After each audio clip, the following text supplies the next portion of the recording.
Monsoon की मूसलाधार मार से अभी निजात मिलती नजर नहीं आ रही है। जुलाई से जारी जल प्रहार और तबाही की तस्वीरें अगस्त में भी थमने का नाम नहीं ले रही है। हिमाचल हो, उत्तराखंड हो, जम्मू कश्मीर में तेज बारिश, फ्लैश फ्लड और भूस्खलन का अलर्ट है। पिथौरागढ़ में वैली ब्रिज के सैलाब में बह जाने से 3 घाटी से कनेक्टिविटी टूट गई है।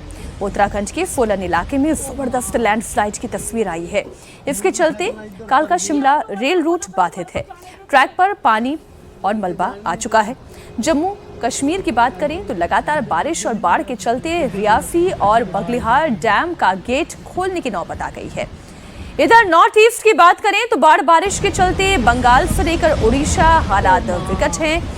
ओडिशा के मयूरभंज, बालासोर, केंद्रपाड़ा समेत 6 जिले डूब जोन में आ गए हैं। केंद्रपाड़ा इलाके में सैलाबी अटैक के बाद युद्ध स्तर पर आपदा प्रबंधन टीम रेस्क्यू ऑपरेशन चला रही है। स्कूल में फंसे हुए 250 से ज्यादा बच्चों को सुरक्षित निकाला गया है।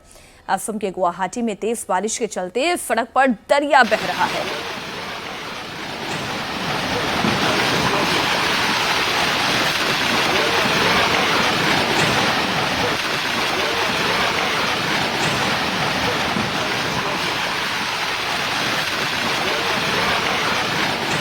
सबसे पहले हिमाचल के सोलन से तबाही का मंजर आपको दिखाते हैं। चंडीगढ़ शिमला हाईवे पर अचानक पहाड़ की दरकने से हड़कंप मच गया।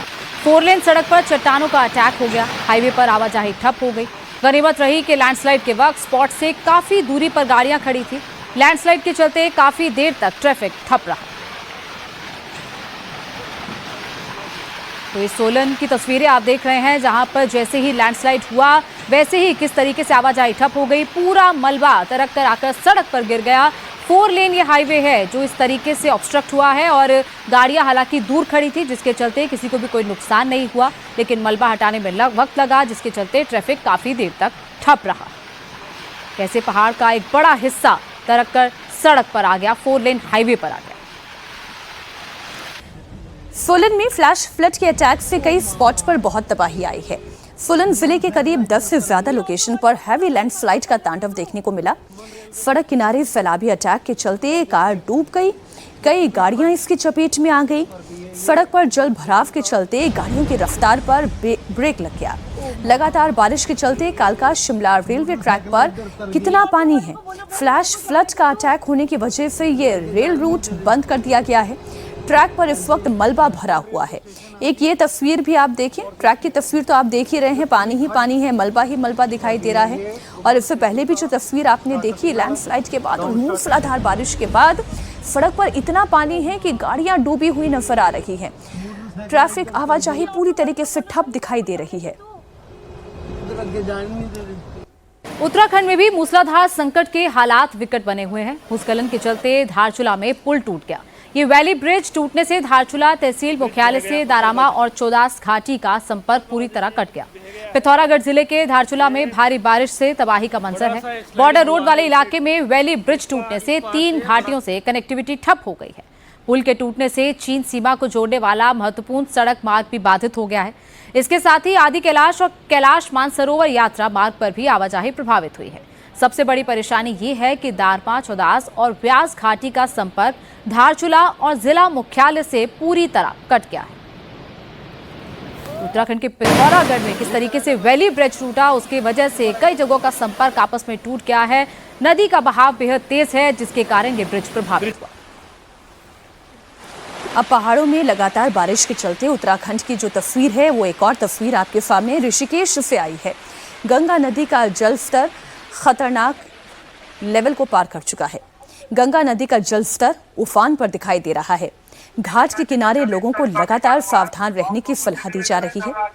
पानी तेजी से बढ़ रहा है। कई सीढ़ियों को पहले ही अपनी आगोश में ले चुका है।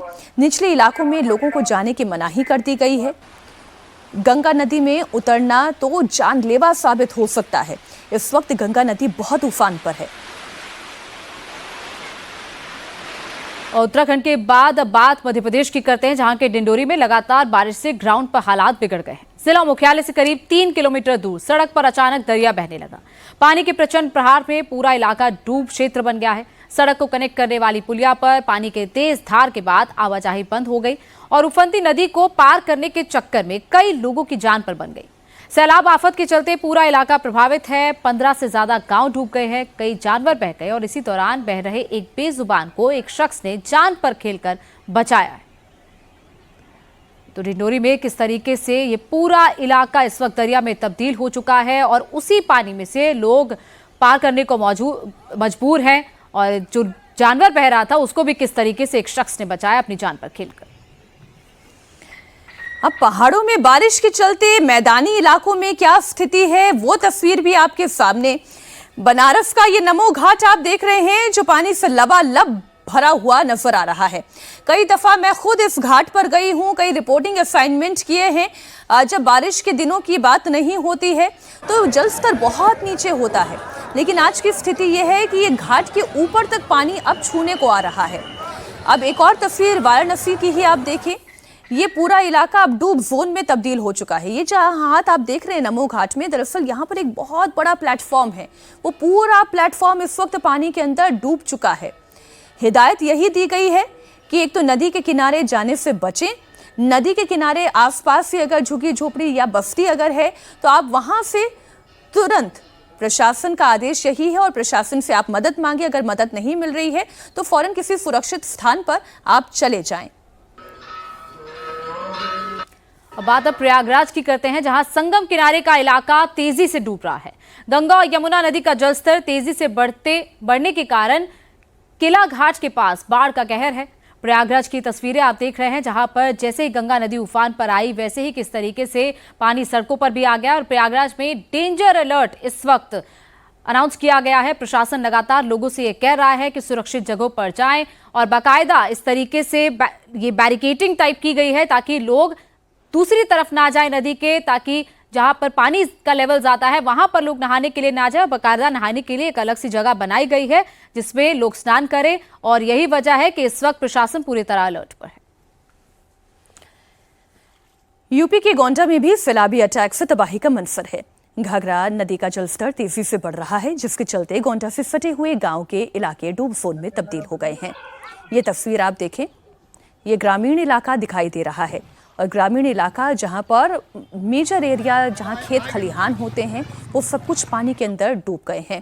झुग्गी झोपड़ियां बनी हुई हैं, पुराने ज़माने के जैसे कच्चे मकान हुआ करते थे, वो भी लकड़ी के बने हुए ये झुग्गी झोपड़ियां वो पूरी तरीके से पानी में डूबी हुई नजर आ रही है। अब इन्हें कैसे रिहैबिलिटेट किया जाता है, कैसे इन तक खाने पीने की सामग्री पहुँचाई जाती है। अब देखिए जैसे गेहूँ ही सूख रहा था, अब वो भी पूरी तरीके से पानी में डूब चुका है। अब कब इसका आटा पिसाया जाएगा, क्या परिस्थिति होगी, इंसान खाएगा क्या। नाव चलाने की नौबत सोचिए खेतों में आ गई है।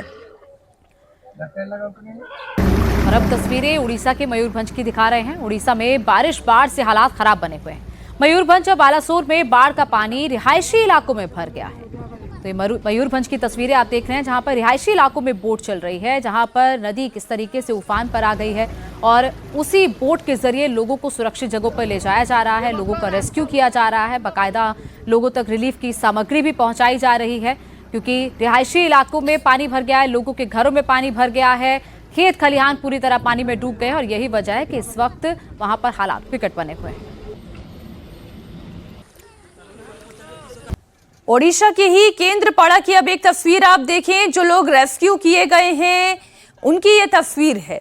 यहां सैलाबी आफत के चलते एक स्कूल में 250 से ज्यादा बच्चे फंस गए, इन्हें रेस्क्यू कर निकाला गया।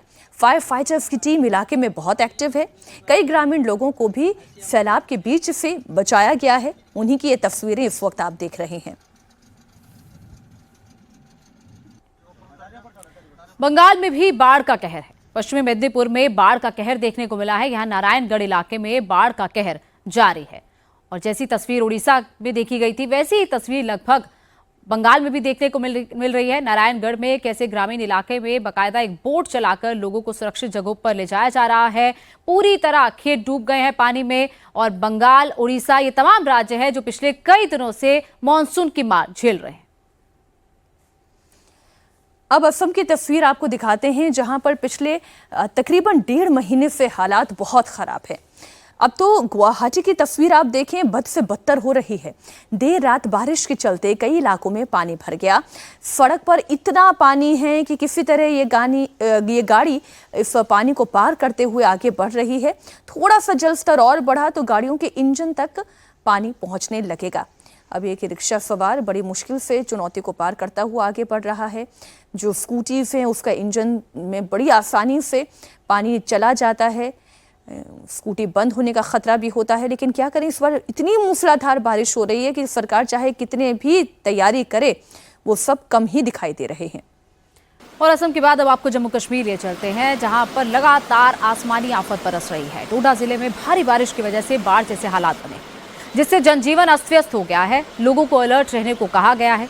राजौरी में लैंडस्लाइड के चलते हड़कंप मच गया। पहाड़ों से बड़े बड़े चट्टान टूट कर गिर रहे हैं, जिसके चलते हाईवे पर आवाजाही ठप हो गई है। डोडा में सैलाब की तस्वीरें कोई नई नहीं है। पिछले कई दिनों से, लगभग कहीं 1 से 1.5 महीने से ऐसी तस्वीरें आ रही हैं। बादल फटने से नदियां उफान पर आ रही हैं। बारिश इतनी ज्यादा हो रही है जिसकी वजह से लैंडस्लाइड हो रही है।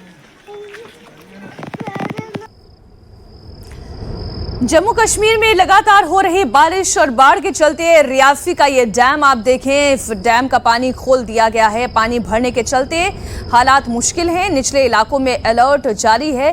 पानी का फ्लो और इसका रंग ही बता रहा है, क्योंकि जब भी बाढ़ का पानी होता है पहाड़ों से आए हुए मिट्टी को, गाद को अपने साथ लेकर आता है, इसलिए पानी का रंग भी मटमैला इस वक्त आपको दिखाई दे रहा है। रियासी से ये तस्वीर आई है, जहां पर सलाल डैम के दरवाजे खोल दिए गए हैं। तेजी से यहां से पानी आगे जाता दिखाई दे रहा है। बात अब राजधानी दिल्ली की करते हैं, जहां देर रात रुक रुक कर बारिश हुई, जिससे कई इलाकों में जलभराव की स्थिति बन गई है। ये तस्वीर दिल्ली के द्वारका इलाके की है, जहां बारिश के बाद अंडरपास में पानी भर गया, जिससे गाड़ियों की रफ्तार धीमी हो गई। गाड़ी चालकों को काफी सावधानी से गाड़ी चलानी पड़ी है। उधर दिल्ली एयरपोर्ट के इलाके में भी जलभराव की स्थिति दिख रही है। कल रात हुई जोरदार बारिश के बाद दिल्ली के कई इलाकों में पानी जमा हुआ। आज सुबह की तस्वीरों में भी जलभराव की स्थिति देखी जा सकती है। फिर राजधानी दिल्ली की तस्वीरें आप देख रहे हैं, जहां पर द्वारका इलाके की बात करें या फिर एयरपोर्ट रोड, सबसे अगर कहें तो अच्छे एरियाज में माना जाता है, लेकिन वहां पर ही इस तरीके की स्थिति देखने को मिल रही है, जिसके चलते इसी पानी से लोग निकलने को मजबूर हैं। महाराष्ट्र से गुजरात तक फैले हुए बॉस स्कैम से जुड़ा हुआ बड़ा खुलासा आपको बताते हैं। अहमदाबाद में 1.5 करोड़ रुपए के बॉस स्कैम की जांच, एक बड़े अंतर्राष्ट्रीय साइबर क्राइम नेटवर्क का पर्दाफाश हुआ है। जांच में नेटवर्क के चीन और पाकिस्तान से जुड़े संदिग्ध कनेक्शन सामने आए हैं। अहमदाबाद साइबर क्राइम पुलिस ने कार्रवाई करते हुए साइबर अपराध के लिए खरीदे गए करीब 4500 सिम कार्ड बरामद किए हैं। साइबर ठगों ने खुद को बॉस बताकर एक कर्मचारी को झांसे में लिया और उससे 1.5 करोड़ रुपए ट्रांसफर करवा लिए। शिकायत मिलने के बाद अहमदाबाद साइबर क्राइम पुलिस ने तेजी से जांच शुरू की और ठगी गई रकम में से 1 करोड़ 3 लाख रुपए बरामद कर लिए हैं। पीड़ित को वापस भी कर दिए गए हैं। पुलिस ने पश्चिम बंगाल से 2 और बिहार, झारखंड से एक आरोपी को गिरफ्तार किया है। पुलिस ने आरोपियों के कब्जे से 8 इलेक्ट्रॉनिक डिवाइसेस बरामद किए हैं। इसमें एक ऐसा डिवाइस भी शामिल है जिसके जरिए एक साथ 4 सिम कार्ड चलाए जा सकते हैं। पूछताछ में पुलिस को यह भी पता चला कि आरोपियों ने साइबर अपराध को अंजाम देने और अलग अलग ऑपरेशन को सपोर्ट करने के लिए करीब 450 सिम कार्ड खरीदे थे। 4,500 सिम कार्ड खरीदे गए।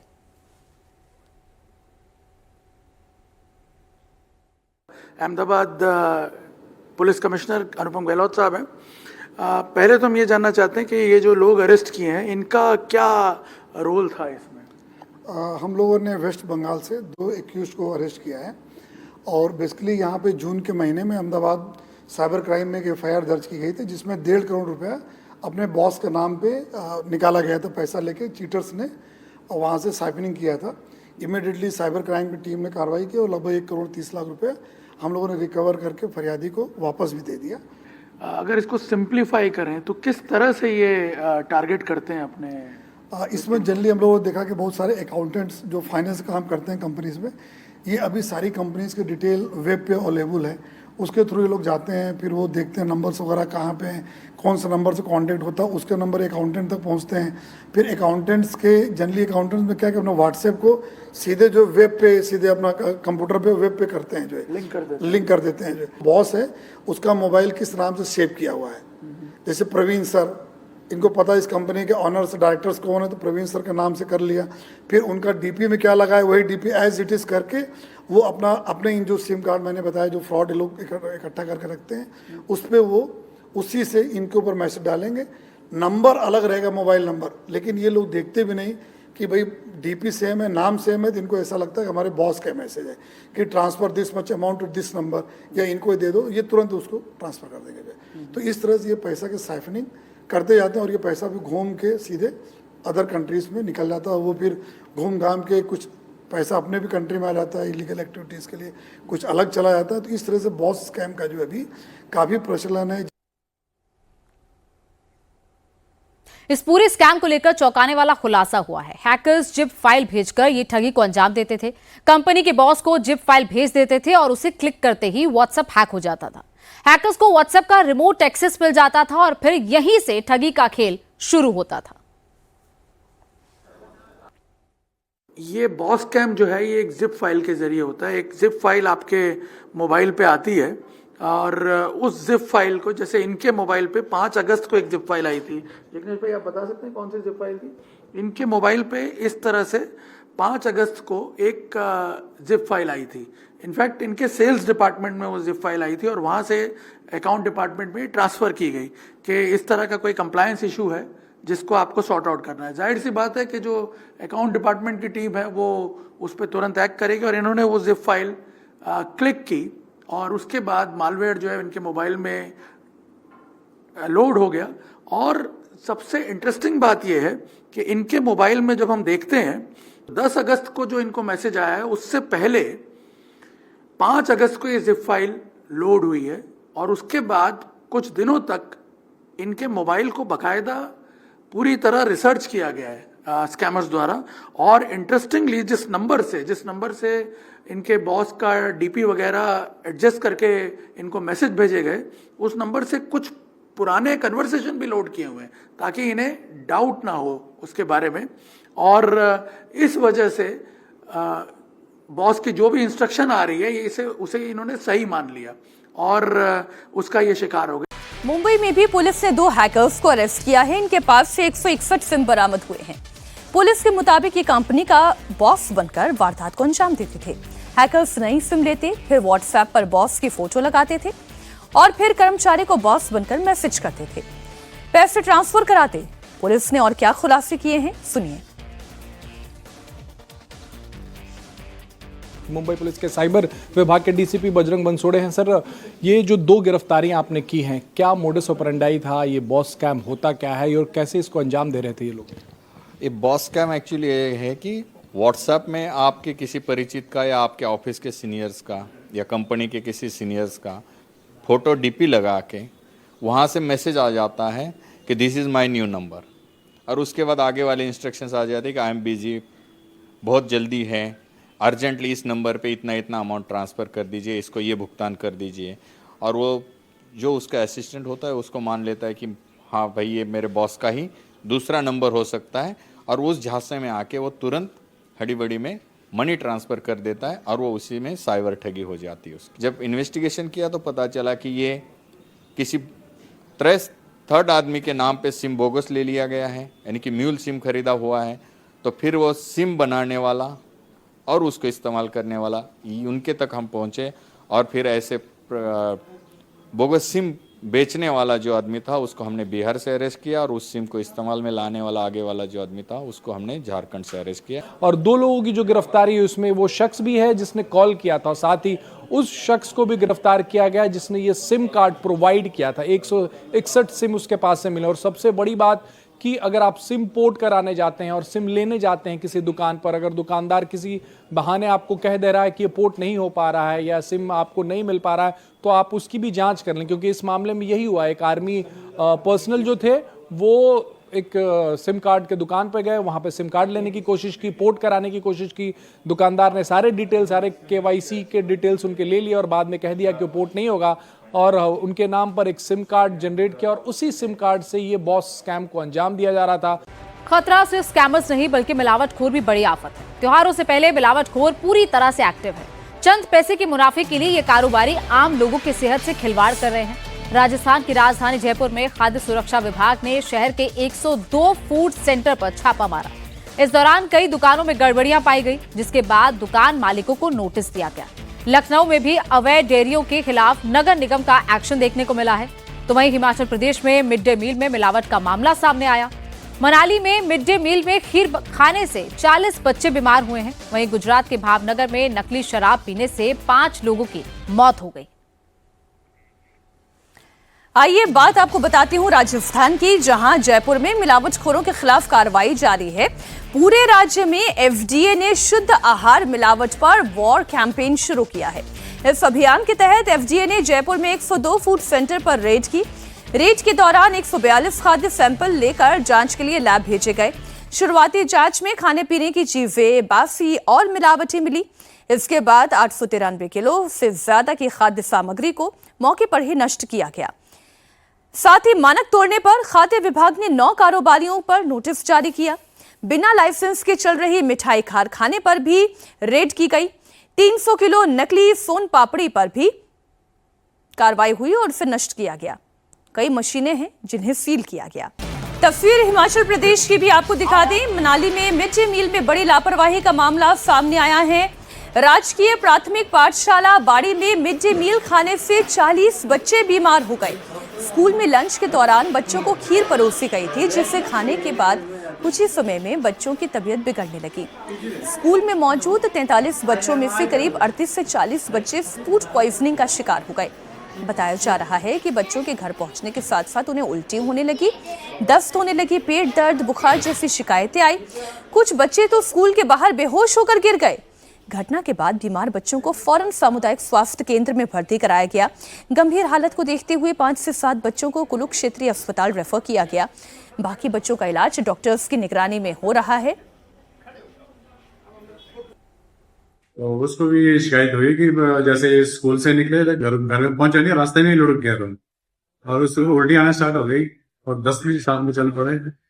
और उसके बाद मेरी वाइफ को पता चला कि वो वाइफ को आवाज मारी रास्ते से कि भाई जोर जोर से चिकना लगा बच्चा। तो मम्मी उसके पास पहुंच गई, तो जैसे देखा तो उल्टी मार रहा था। और ये उल्टी ऐसे नहीं थी, सिंपल नहीं थी, येलो कलर की उल्टी आ रही थी। और जो स्कूल से बच्चे ने यही बताया कि हमने खीर खाई और खीर की वजह से फूड पॉइजन हो गया। ये नहीं पता क्या हुआ क्या नहीं।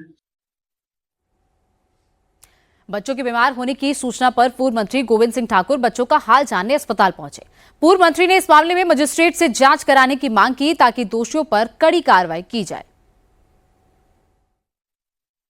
बिना देरी किए इस घटना की मैजिस्ट्रेटियल जांच होनी चाहिए ताकि कारण जो भी रहे हों किसी पर दोषारोपण नहीं करना, लेकिन वास्तविकता मालूम हो कि हुआ किस कारण से। और यदि ये स्थिति ज्यादा बिगड़ती तो लगभग 4-5 गांव में सन्नाटा छा जाता, कितने घर खाली हो जाते। इसलिए इसकी मैजिस्ट्रेटियल इंक्वायरी आज ही तुरंत सरकार को घोषित करनी चाहिए। बड़ी खबर गुजरात के भावनगर से मिलावटी शराब का मामला सामने आया है। जहरीली शराब पीने से अब तक 5 लोगों की मौत हो गई है, जबकि 20 लोग गंभीर हालत में अस्पताल में भर्ती हैं। घटना के बाद एफएसएल की टीम मौके से सबूत जुटा रही है। बताया जा रहा है कि शराब की खेप मध्य प्रदेश के उज्जैन से लाई गई थी। पुलिस ने कार्रवाई करते हुए यहां छापेमारी कर 130 से अधिक बोतलें जब्त कर ली हैं। वहीं आरोपियों से पूछताछ में जुटी है कि कहां-कहां इस मिलावटी शराब की सप्लाई की गई है। गौतम सोलंकी करके है वो, ये जो माल है ये उसने अलग अलग लोगों को दिया है शहर में और शहर के आजू बाजू, और उसके आधार पे जो है हमने कार्रवाई की है। अमुक बूटलेगर्स को जो है हमने ट्रेस करके उनकी पूछपरछ हाल चालू है।